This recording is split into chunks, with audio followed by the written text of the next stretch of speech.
ইন্না দীনা ইনদাল্লাহিল ইসলাম, সূরা আলে ইমরান আয়াত নম্বর 19।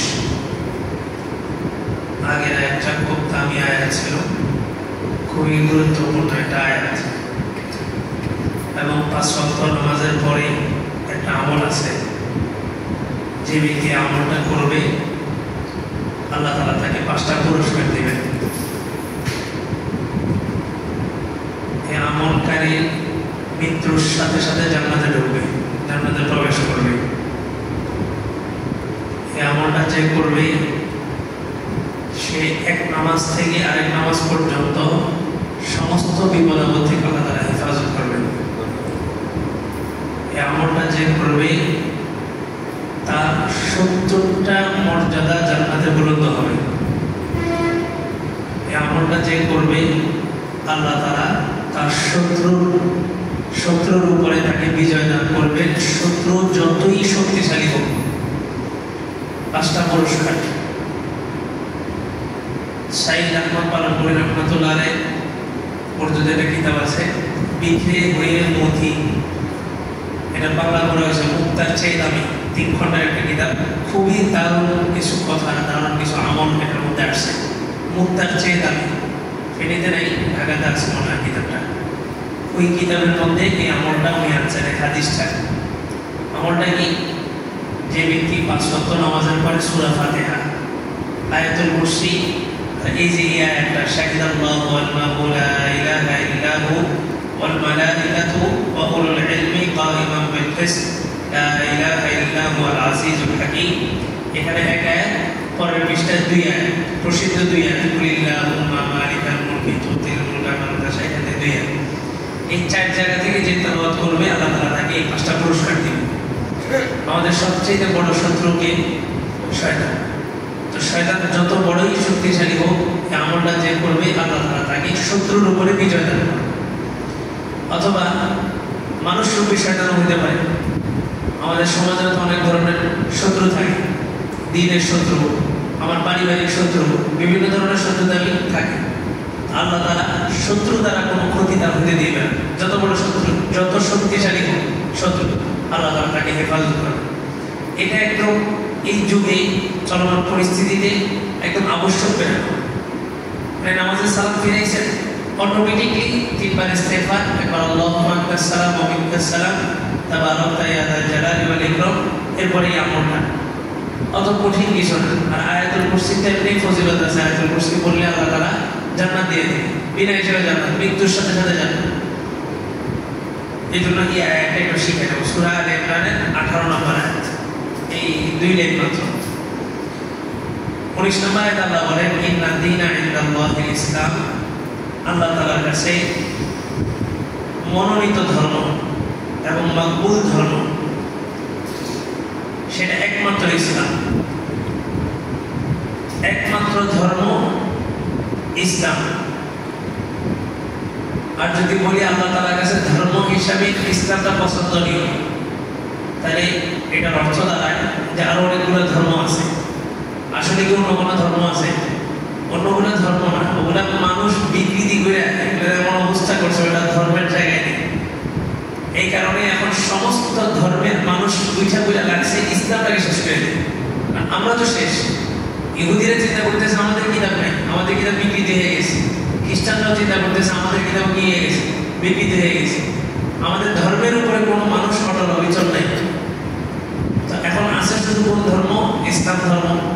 মানুষ মুসলমান থেকে হিন্দু হয় না, মুসলমান থেকে ইহুদি হয় না, মুসলমান থেকে খ্রিস্টান হয় না।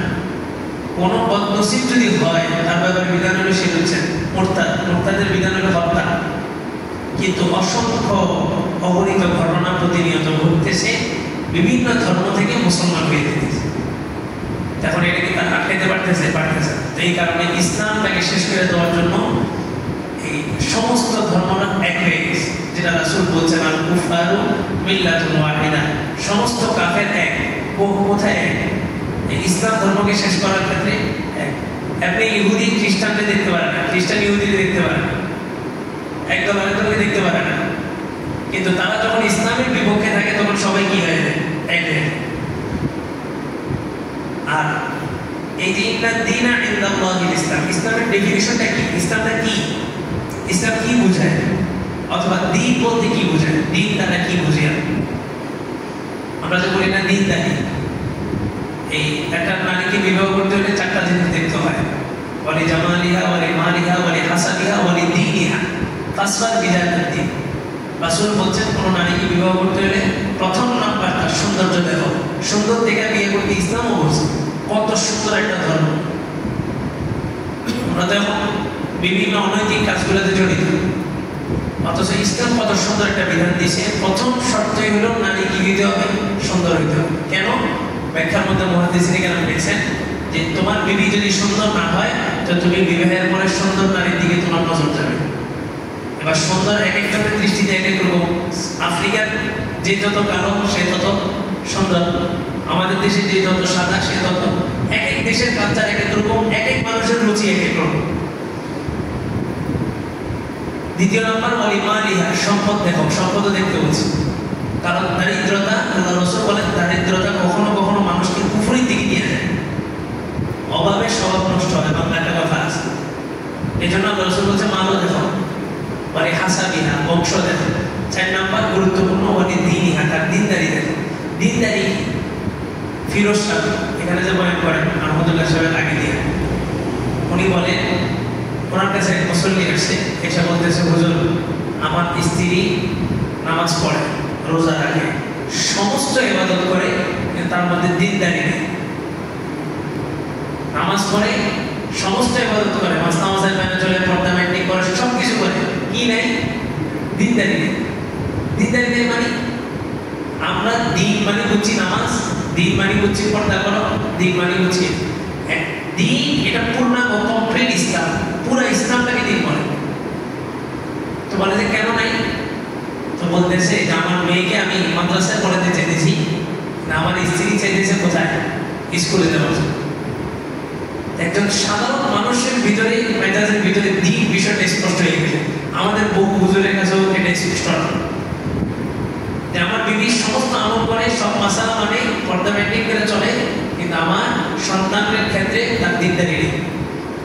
দিন আসলে আমরা মনে করছি বাস নামাজ পড়তেছি, তো দেখা গেছে বহু মুসল্লি এমন আছে এখানে কন্টিনিউয়াসলি নামাজ পড়তেছে, বাড়িতে যায় বিবিকে গালাগালি করতেছে। এখানে প্রতিদিন 5 ওয়াক্ত আমাদের মুসল্লি বাড়িতে যায় বিবিকে মারতেছে, মারধর করতেছে। তো দিনদারি শুধু মসজিদে না, দিনদারি মুআমালাত, মুআশারাত সবকিছু মিলে, আখলাক, চরিত্র, কথা বলা, মানুষের সাথে উঠা বসা, সব কিছুর মধ্যে দিন। এটা আল্লাহ তাআলা বলছেন উদখুলু ফিস সিলমি কাফা, ইসলামে পরিপূর্ণ প্রবেশ করো। আর এখন ইসলাম মানে কি জানেন? এখন ইসলাম মানে হচ্ছে দল, ইসলাম মানে হচ্ছে ব্যক্তি। আল্লাহ রাসূলের যুগে কাফেলা বানানো হয়েছে না দল, হেলফুল, ফুজুল, আরো কতগুলো দল ছিল না রাসূলের। আপনি আশ্চর্য হয়ে যাবেন, রাসূলের কোনো দলের নামের সাথে ইসলাম নেই, অথচ সবচেয়ে বেশি অগ্রাধিকার ছিল রাসূলের, যে রাসূল ইসলাম শব্দটা ব্যবহার করবে। 100 লক্ষ সাহাবী না, কোনো সাহাবীর নামের সাথে ইসলাম দেখবেন না। ইসলাম এখন নাম নুর ইসলাম, তারপরে এই কত মানে যে কোনো নামের সাথে কি লাগাইতে হয়? ইসলাম লাগাইতে। আমাদের ভারত উপমহাদেশে অনেকের নামের সাথে দেখবেন আলী, আলী যুক্ত করেন, আলী, যে কোনো নামের শেষে দেখবেন আলী, হুসাইন, অমুক হাসান, অমুক হুসাইন, এই হুসাইন, হাসান, আলী। এটা মনে হয় যে আমাদের না হইলে নামটা পরিপূর্ণ হয় না। অথচ ইতিহাসের কথা লেখা আছে এই ভারত উপমহাদেশে একটা সময় শিয়াদের খুব প্রভাব ছিল, শিয়া। তো শিয়াদের নামগুলা কি কি? আলী, হাসান, হোসেন। তো শিয়া এই পরিমাণ প্রভাব বিস্তার করছে যে তাদের প্রত্যেকের নামের সাথে আলী অথবা হাসান অথবা হোসেন যুক্ত করত। আপনি এখন দেখবেন সমাজের ম্যাক্সিমাম বাচ্চাদের নামের সাথে হাসান, অমুক হাসান, অমুক হোসেন, অথবা সরাসরি হাসান, হোসেন, আলী। নাম ভালো, তবে এটা একটা প্রভাব, শিয়াদের একটা প্রভাব আমাদের ভিতরে এখনো রয়ে গেছে। আমরা নামের শুরুতে মোহাম্মদ লাগাই না, যে কোনো জায়গায় নামে আইডি কার্ডে, ভোটার আইডি কার্ডেও মোহাম্মদ লাগাই। অথচ আরবে কেউ জীবনে কোনোদিন নামের শুরুতে কি লাগায়? মোহাম্মদ লাগায়। ওনার নাম বিন, বাবার নাম। এখানে মোহাম্মদ কেন লাগানি হয়? এই ভারত উপমহাদেশ এই 200 বছর আগের কথা, এখানে হিন্দুদের খুব প্রভাব ছিল। হিন্দু আধার কার্ড একটা আছে ভারতে, এখন আধার কার্ড, এই আধার কার্ডের মধ্যে হিন্দু মুসলিম ডিভাইড করার জন্য, পার্থক্য করার জন্য মুসলমানদের নামের শুরুতে মোহাম্মদ, নারীদের নামের শুরুতে মুসাম্মদ এটা লেখা বাধ্যতামূলক করছে। তাহলে বোঝা যায় যেটা মুসলমান। মুসাম্মদ মানে কি? যার নাম রাখা হয়েছে। নারীদের নামের শুরুতে মুসাম্মদ থাকে, এটা আসলে কোরআন হাদিসে কোথাও নাই যেটা লিখতে হবে। আবার লিখলে গুনাহ হবে এমনও না, এটা একটা কালচারের প্রভাব আমাদের উপরে। তো দেখেন আল্লাহ রাসূলের ১৬ সাহাবী কারণ নামের শেষে কি নেই? ইসলাম নেই। রাসূল কত কত দল বানাইছেন, কত কত সংগঠন। রাসূলের নবুয়তের আগেও সংগঠন ছিল, নবুয়তের পরেও সংগঠন ছিল, দাওয়াতি কাজ করছেন, জিহাদের কাজ করছেন, কিন্তু কোনো দলের নাম কি নেই? ইসলাম নেই। এখন ইসলাম লাগানোতে কি ক্ষতি আছে? না, ক্ষতি নেই, তবে এটা সতর্কতা। সতর্কতা কি? দল পরিচালনা করে কে? ফেরেশতা না মানুষ? মানুষ পরিচালনা করছে যে কোনো একটা দল, ইসলামিক যে কোনো দল ধরে। মানুষ যখন পরিচালনা করতেছে তাহলে মানুষের দ্বারা ভুল হওয়া সম্ভব, মানুষের দ্বারা ভুল হওয়া সম্ভব হয়েছে না? ইসলামী দলগুলোতে ভুল হইতেছে না? মানুষের দ্বারা যখন ভুল হবে তখন কি শুধুমাত্র ওই ব্যক্তির বদনাম না ওই দলের বদনাম? পুরা দলের বদনাম। আর দলের যখন বদনাম হয় দলের নামটা কি? ইসলাম। দলের নামটা কি দেওয়া? ইসলাম। তো তখন কি দলের বদনাম হলো না, গোটা ইসলামটারই বদনাম হয়ে গেল।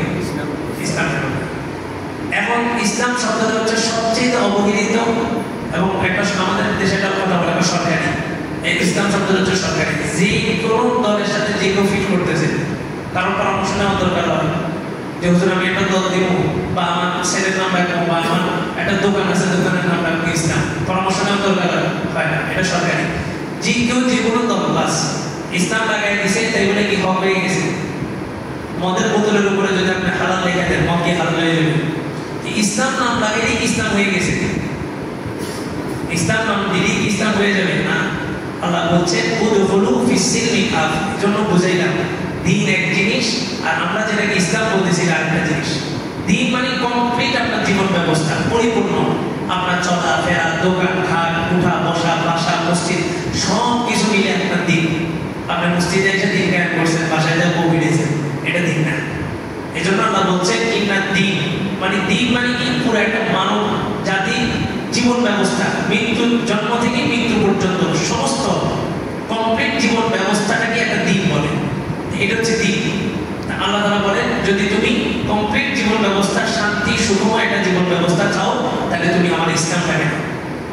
আর সমাজে অনেক জীবন ব্যবস্থা থাকবে, গণতন্ত্র থাকবে, ক্যাপিটালিজম, সোশ্যালিজম, কত তন্ত্র থাকবে, এই ইজম ওই ইজম, সবগুলোর বাহিরে এসে ইসলাম আপনাকে কমপ্লিট। একদম ওয়াশরুমে যাবেন কিভাবে ঢুকবেন, কিভাবে বসবেন, কিভাবে বের হবেন, বেবির কাছে যাবেন ওখানে যাই কিভাবে ঢুকবেন, বেবির সাথে কি কথা বলবেন, কিভাবে কি করবেন, খাবার খাবেন কিভাবে খাবেন, কোন হাত দিয়ে খাবেন, কোন দোয়া করবেন, ঘুমাবেন, সেখানে পর্যন্ত ইসলাম আপনাকে গাইডলাইন দিয়ে আছে। একদম পূর্ণাঙ্গ কমপ্লিট জীবন ব্যবস্থা। সমুদ্রের নিচে গেছেন কোনো কারণে, সাবমেরিন দিয়ে বা বিভিন্নভাবে গেছেন, তো সেখানেও আপনার জন্য কি আছে? ইসলাম আছে, আল্লাহ তাআলা বিধিবিধান আছে। আপনার রকেট দিয়ে আসমানের উপরে উঠে গেছেন, সেখানেও আপনার জন্য কি আছে? বিধিবিধান আছে। আল্লাহ বলেন ইন্না দ্বীনা ইনদাল্লাহিল ইসলাম, এটা আমরা সবাই বলি। আল্লাহ এক জায়গায় বলেন ওয়া ইয়াবতাগি গায়রাল ইসলামি দীনান ফালান ইউকবালা মিনহু, কেউ যদি ইসলাম বাদ দিয়ে অন্য কোনো ধর্মের কোনো কিছু অবলম্বন করে ফালান ইউকবালা মিনহু, তার কোনো কিছুই আমি আল্লাহ কবুল করব না। মনে করেন আপনি নামাজ পড়েন, রোজা রাখেন, হজ যাকাত সব করতেছেন, এখন আপনার একটা পারিবারিক দ্বন্দ্ব গেছেন কার কাছে? গণতন্ত্রের কাছে। অথবা নির্বাচন আসলো, আপনি গণতন্ত্রের যে কোনো একটা দলকে ভোট দিলেন, আপনি কি ইসলাম চাইছেন না ইসলামের বিকল্প কোনো একটা শক্তিকে প্রতিষ্ঠিত করছেন? ইসলামের বিকল্প একটা শক্তিকে তো প্রতিষ্ঠিত করতেছেন। গণতন্ত্রের মূল স্লোগান কি? যে মানব রচিত আইন আমরা কি করবো? প্রতিষ্ঠিত করবো। আর ইসলামী দলগুলো যদি বলে যে আমরা ক্ষমতাকে ইসলাম কায়েম করবো, তখন দেওয়া হচ্ছে সেই ইসলামী দল।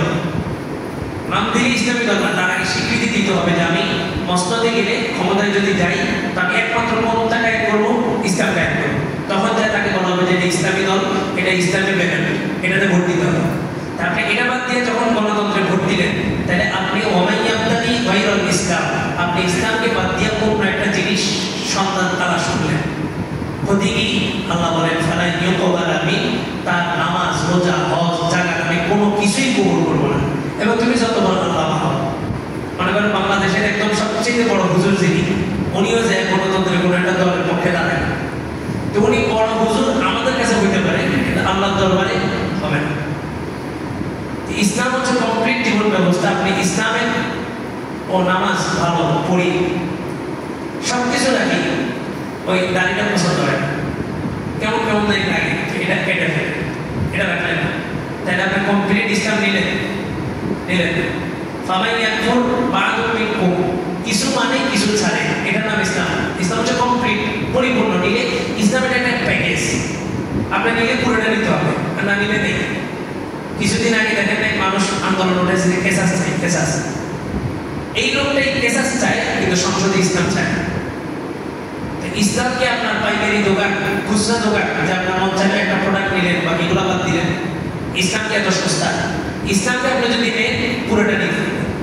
কেসাস মানে কি? কেসাস মানে হচ্ছে হত্যার বিপরীতে হত্যা হয়, জানের বদলা জান। চোখ নিচে চোখের বদলা চোখ, হাত নিচে হাতের বদলা হাত, কান নিচে কানের বদলা কান, জান নিচে জানের বদলা জান। এটা নাম হচ্ছে কেসাস। আর গণতন্ত্রের পদ্ধতি কি? আমেরিকার পদ্ধতি কি জানেন? কখনো কোনো মানুষকে হত্যা বিধান তাদের কাছে নেই, এটা জানেন নাকি? আমেরিকার মূল্য হচ্ছে তাদের ইয়াতে যত বড় পাপী হোক তার হত্যা হবে না, সর্বোচ্চ শাস্তির ব্যবস্থা করবে, যাবজ্জীবন কারাদণ্ড দিয়ে দিবে, কিন্তু হত্যার বিধান নেই। আর ইসলাম বলে যতটুকু ক্ষতি করছে ততটুকু। এখন মানুষ দিন শেষে একসাথে দেখে যায় না, এটা তো বিকল্প নাই, তো কাজে কেসাস চাই। তো কেসাসটা কি গণতন্ত্রের ধর্ম না ইসলামের? ইসলামের। কেসাস একমাত্র দিছে শুধুমাত্র ইসলাম, আর কোনো কিছু দিতে পারবে। তো বলে যে কেসাস চাই, কেসাস। তো তুমি কেসাস চাও, সংসদে ইসলাম চাও না কেন? কাজে ইসলাম গেলে তো আমাকে এটা করতে পারবো না, ওটা করতে পারবো না।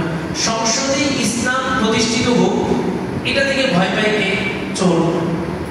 সংসদে ইসলাম প্রতিষ্ঠিত হোক, এটা থেকে ভয় পায় ডাকাত, এটা থেকে ভয় পায় সুদখোর, ঘুষখোর।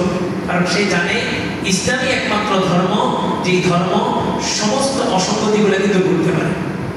ইসলামী একমাত্র একটা পদ্ধতি, যে পদ্ধতি যদি সমাজের উপর অ্যাপ্লাই করা হয়, মুহূর্তের মধ্যে সমস্ত ধর্ষণ, হত্যা সবকিছু বন্ধ হয়ে যাবে।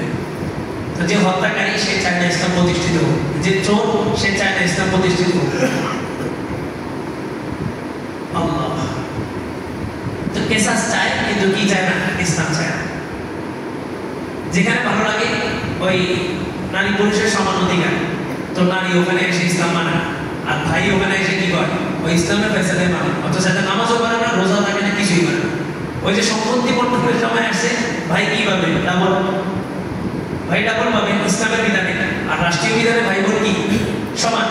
এখন ভাই কয় আমি ইসলাম মানে, বাচ্চাদের মুখে দাঁড়িয়ে নেই, জীবনে কোনোদিন মসজিদে আসে নাই, এতে কয় আমি ইসলাম মানে। আর ওই বোন 5 ওয়াক্ত নামাজি, সবকিছু আছে, ওই সম্পত্তি বন্টনের ক্ষেত্রে কয় রাষ্ট্রীয়। এটা বাদ দেন, এক মাদ্রাসার একটা ঘটনা বলতেছি। এক হুজুর, একদম আমার খুব রিলেটেড এবং খুব কাছ থেকে দেয়, বহুত বড় সাইকেল হাদিস পড়ে। সম্পত্তি বন্টনের ক্ষেত্রে আসে, বাবা ভাইদের সবার নামে জায়গা নিছে। তৎকালীন সময় নিয়ম ছিল 20 বছরের উপরে না উঠলে তার নামে রেজিস্ট্রেশন করা যেত না। এই কারণে সব জায়গা এক ভাইয়ের নামে নিছে। কেন? যাতে এই জায়গাটা বাকিদের ভিতরে বন্টন করে দেয়। ওই ভাই ওই হুজুর হাদিস পড়াইতেছে, যার স্লোগান মুখে প্রতিনিয়ত হাদাসানা ওবিহি ক্বালা হাদাসানা, আল্লাহ রাসূলের হাদিস উচ্চারণ হয়। সুনাম ধন্য একটা প্রতিষ্ঠানের শাইখুল হাদিস, ওনার মুখ থেকে আমি সরাসরি শুনছি। উনি বলেন যে রাষ্ট্র যে ফয়সালা দিল ওই ফয়সালা, ওনাকে বলা হয় যে শরীয়তের ফয়সালা তো এটা, বাবার সম্পত্তি সমস্ত ভাই সমানভাবে পাবে, আপনি এটা ভোগ করতে পারবেন না। উনি বললেন যে এখানে শরীয়ত, এখানে রাষ্ট্র চলে। ইমান আছে না গেছে? ইমান আছে না গেছে? উনি কি আমার মতো ছোটখাটো হুজুর না? শাইখুল হাদিস, হাদিস পড়া, সম্পত্তি লোভ এবং জিনিস। তো বোন 5 ওয়াক্ত নামাজি, রোজা রাখে, পর্দা মেইনটেইন করে, সবকিছু করে, সম্পত্তি বন্টনের ক্ষেত্রে এসে করে না রাষ্ট্রের হুকুম মানে। আর ওই ভাই জীবনে মসজিদে আসে নাই, তার মুখের থেকে সিগারেটের দুর্গন্ধ, সে এসে বলে যে আমি ইসলামের বিধিবিধান মানতে চাই। কারণ ইসলাম মানলে পুরুষ পাবে ডাবল, নারী পাবে অর্ধেক। আর ওই নারী সামান্য সম্পত্তির লোভে বলে যে আমি রাষ্ট্রের বিধান মানে, আমি এখানে ইসলাম মানি। ইসলাম এটা কোনো খুচরা দোকানদার না, যে আপনার মধ্যে একটা নিছেন বাকিগুলো বাদ দিচ্ছেন। ইসলাম নিলে পুরোটা নিতে হবে, এটা একটা প্যাকেজ পুরা, আপনার জন্ম থেকে মৃত্যু পর্যন্ত। এটা হচ্ছে সাহাবীরা বলছেন, কালিমা পড়ছে মানে সুদ হারাম, কালিমা পড়ছে মানে মিথ্যা বলা হারাম, কালিমা পড়ছে মানে অন্যের উপর অন্যায় করা হারাম। আপনি মুসলমান, আপনি 2 নম্বরে জিনিস দিতেছেন, আপনি মুসলমান আছেন কিভাবে? এটা হচ্ছে সাহাবী আর আমাদের মধ্যে পার্থক্য। সাহাবীরা কালিমা পড়ছেন একবার, একদম কালিমা পড়ার মতো করছেন। আমরা প্রতিনিয়ত কালিমা পড়তেছি, কিন্তু কালিমার বাস্তবতা আমাদের ভিতরে নাই। দেখা গেছে সবচেয়ে বড় নামাজি, 5 ওয়াক্ত নামাজি, উনি কিসের সাথে জড়িত? সুদের সাথে জড়িত।